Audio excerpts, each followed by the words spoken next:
Hello and welcome to the next video of my World's 2022 preview series where we're going to cover Royal Never Give Up, RNG, MSI 2021, well they are the 2021 champions of MSI, but also the MSI 2022 champions. So technically the reigning champions of, league, right? Major international events, they are right now atop, the list. So down in the description you'll find 3 links. Discord, Twitter, and YouTube memberships. Discord, join us. We're having a watch party later today for LEC and LCS. ProTex is putting it on, so if you'd like to do that, join the Discord. Twitter, follow me there. That's pretty self-explanatory. YouTube memberships have 2 tiers, $3 and $10. $3, you will just get a badge in the comments and support me and keep this channel afloat, which I really appreciate. $10, I also appreciate you. If you do $10, you get extra content, which includes my predictions for the winners of the games, as well as NFL, fantasy football, American football content that I do once or twice a week. So if you like that sort of stuff, there's extra content there. Now for RNG, they are the 4th seed for the LPL coming into Worlds. Their coach is Ken Zhu. Ken Zhu was EDG's assistant coach last year. I thought he was the head coach. He was the assistant coach when EDG won Worlds last year, right? And then he would follow that up by winning MSI with RNG just a few months ago. This team is not the same team as the one that won MSI. They allowed Bin to leave because apparently what it was because Uzi retired. Bin had to go back to BLG because Bin was technically BLG's, and because it was like a trade but a loan, I guess. Regardless, I think RNG should have spent money to keep Bin, but that's beside the point. So they have Breathe in top lane. Breathe had a 1.9 KDA, 8.3 CS per minute, 54 KP in regional playoffs and LPL playoffs. Very bad LPL playoffs for this squad. I think they got knocked out by EDG 3-1, and it was a rough one. Breathe did not look all that hot in the whole entire series, really. In the entire playoffs, all 14 games. His CS numbers are good, but he died a lot. Didn't get a lot of kills. And KP was kind of low compared to what we're used to out of top laners in this meta. Usually we're up around nearly 60%, sometimes even higher than that. And 54 is pretty low. But 8.3 CS per minute is much higher than what we normally see. Actually, it was higher than Xiaohu's, which we'll get into in a minute. So that is something to consider, right? The fact that Breathe somehow outfarmed Xiaohu. 23-2 damage share, that's pretty high for a top laner. 23%, that's, we're usually around 20, 22, maybe. 23% is high. 448 damage per minute. 8 champions in 14 games played. The most played, I think, was Jax, then Aatrox. Jax, Fiora, Gwen. Those are interesting champions that hopefully we see a lot at Worlds, along with the Camille buff. So that would make Worlds very interesting and get us away from this Sejuani, Gnar, disgusting nonsense that we've been seeing for months now. Breathe has no international experience. Like I said, he was not with this team at MSI. Everybody else obviously was, so there's international experience listed here for everybody, but Breathe is not the case. Wei in the jungle, this meta did not fit him one bit. I thought all throughout summer he was kind of lackluster, and these stats in the playoffs back it up. 158 KDA, 424 CS per minute, 57.3 KP. That is arguably the worst stats I've seen out of a major region jungler going into this event. I would say they may be the worst stats I will see going into this event.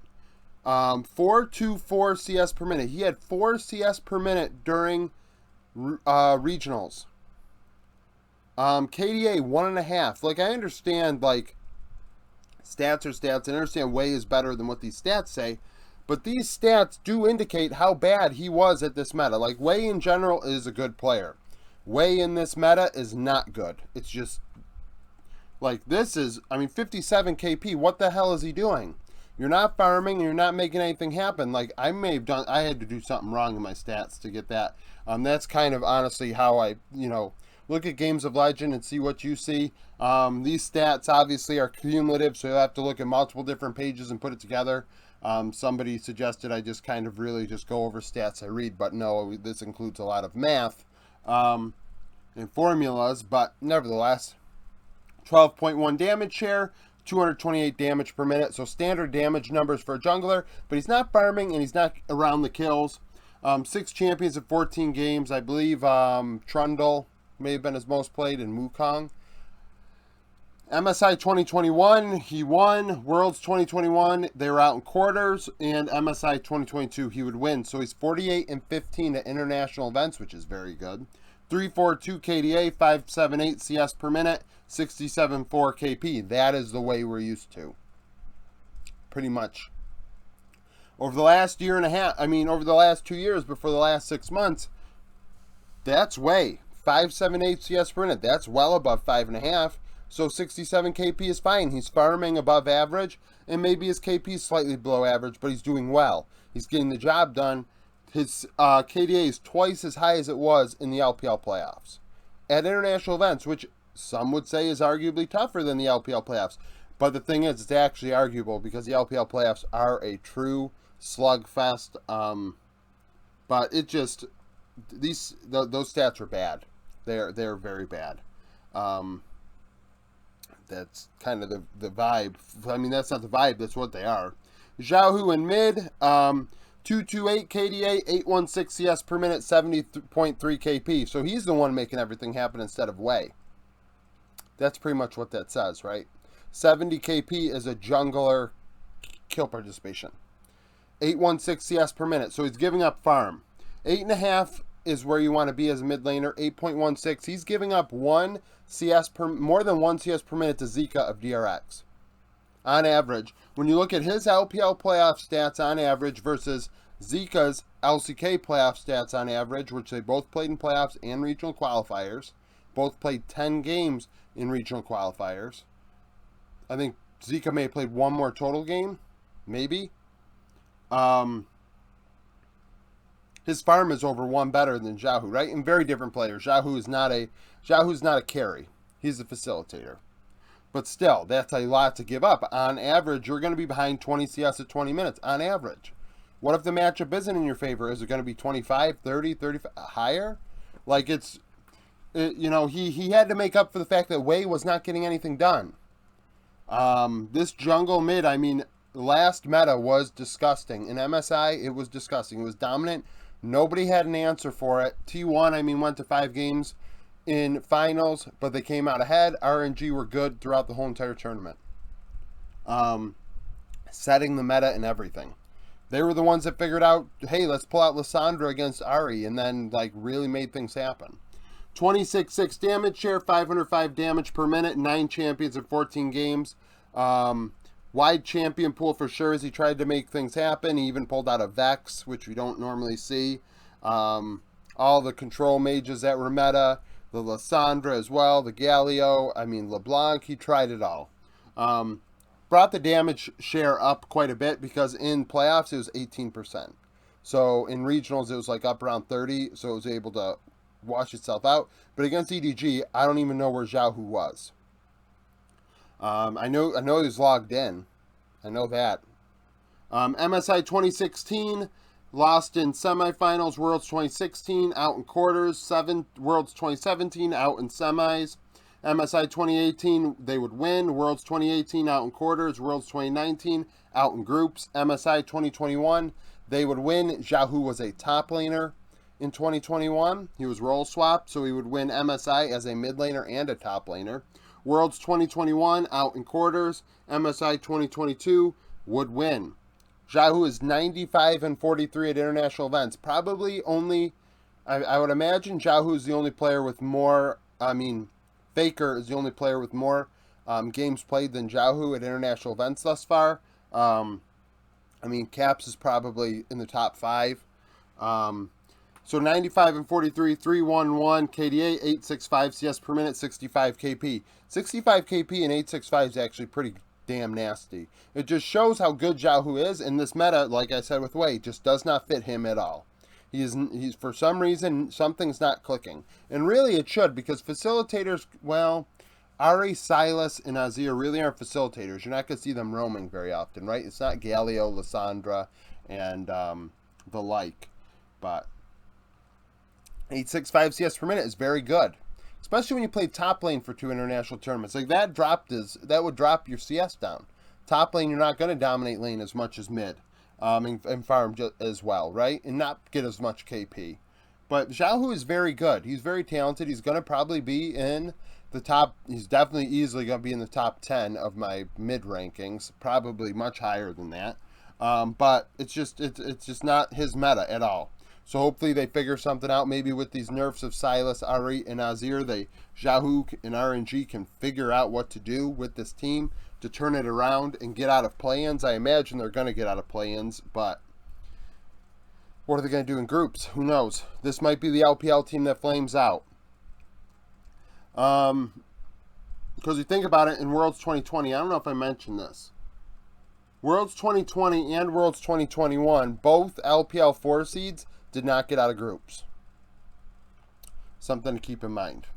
Gala in bot lane, 258 KDA, 1021 CS per minute, 61.2 KP. So he definitely took care of business in lane. He got farm. They let him get farm. He got ahead in his matchup and tried to carry. 30.6 damage share, 573 damage per minute. That is much lower than we've been seeing. We've seen 600, 700. I think somebody may have even had 800 damage per minute throughout their playoffs. So Gala is lagging behind in that regard. 3 champions in 14 games. That is a major concern, right? Lucian, Sivir, and Zeri, the 3 most commonly played champions, are the only champions he played. Without Sivir now, it's down to Zeri. Without Nami along with the Lucian, all of a sudden, all you have is Zeri. So, but this helps Gala, because see, thing is with this team, Gala looked really good on the Aphelios and the Kesa and things like that, Ezreal. So it'll be interesting to see how Gala does. I think this might help him if the meta shifts. Same as Wei, he won MSI in 2021, out in quarters last year at Worlds, won MSI 2022, 48 and 15. 542 KDA, 974 CS per minute, 61.3 KP. Gala is definitely in the top 10, definitely in the top 10 ADs in the world at this tournament and not at this tournament. Very, very, very good player. Just not really doing all that hot lately like the rest of RNG pretty much. I mean, the stats indicate it. 452 KDA is more than, remember, my assist count is half, right? So a lot of these KDAs end up lower than what you see on Leaguepedia and things like that, but Gala still has a nasty KDA. 974 CS per minute. That's very, very good when you're against the best in the world, right? So he's a good player, for sure. Great player. Ming, 243 KDA, 76.1 KP, 5 champions in 14 games, including 2 Yumi games, which is massive.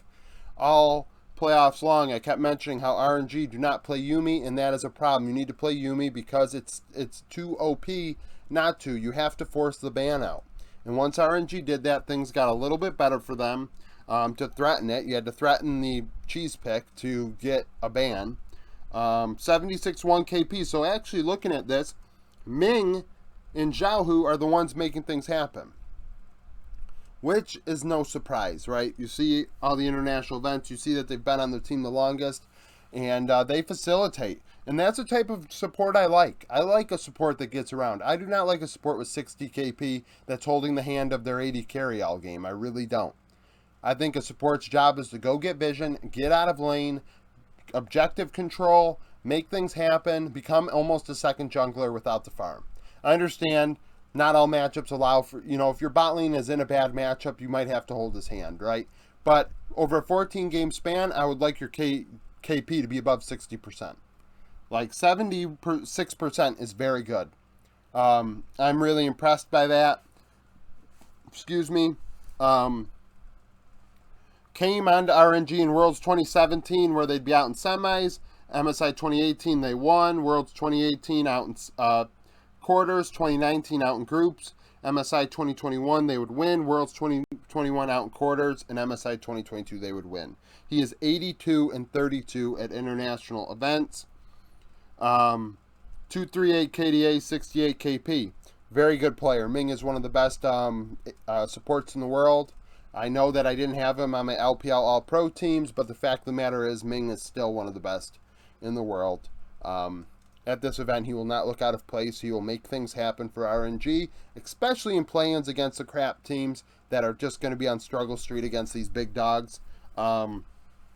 Clearly, Ming is what's the glue that's making RNG go. That 76 KP is clear as day, just sticking out to me as what is making this team go. Because Wei is not doing it, and Xiaohu is barely doing it. So, well, Xiaohu's facilitating, but he's behind in lane because he's facilitating so much because Wei is not facilitating and he's not farming. So, yeah, because Wei averaged 4 CS per minute for one of, I think for regionals, which is awful. That is awful. So, that's it for my RNG preview. Tomorrow it's probably gonna be Saigon Buffalo. Given the VCS visa issues, those two videos may just be extra content that never comes to fruition, but that'll be in the roundup tonight where we talk about that, so preview for that. Later today, I'm going to upload the roundup after LCS is done. That will also include my members only video will also come out where I have my predictions for not only the LCS and LEC finals tomorrow, but also NFL predictions for tomorrow. So that will be there. Thank you for watching. Subscribe to the channel. Like the video if you like it. Share it if you want. That would make this channel grow even faster. I really appreciate everybody subscribing and viewing my content. The playlist should appear around here soon. Go through all the teams that I have so far. This should be the halfway point. So thank you for watching once again, and I hope you come back for more.